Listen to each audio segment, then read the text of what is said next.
ta con mà chụp coi nhá chụp chỉ lẹ tức mất mày ôm chặt cái chi ôi đòn nặng nè chỉ lẹ tức đâu đập pin đập mau còn gì mà em nè này tắc lẹ tắc này hỏi cái nó là dặn tắc đang là dặn đi cho đấy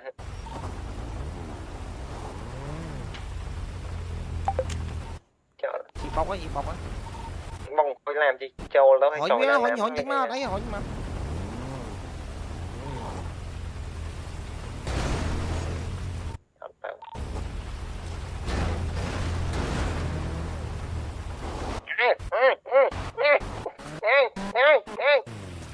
à này cầm mà ha đây chiên ông này ai cầm mình thôi ơi vậy chẳng là man ôi hỏi bọc thằng lẽ ai thì hỏi thằng lẽ chẳng phim xe thằng la này điện ông này chiên à ai ơi vậy ai cho bây giờ lại cho mày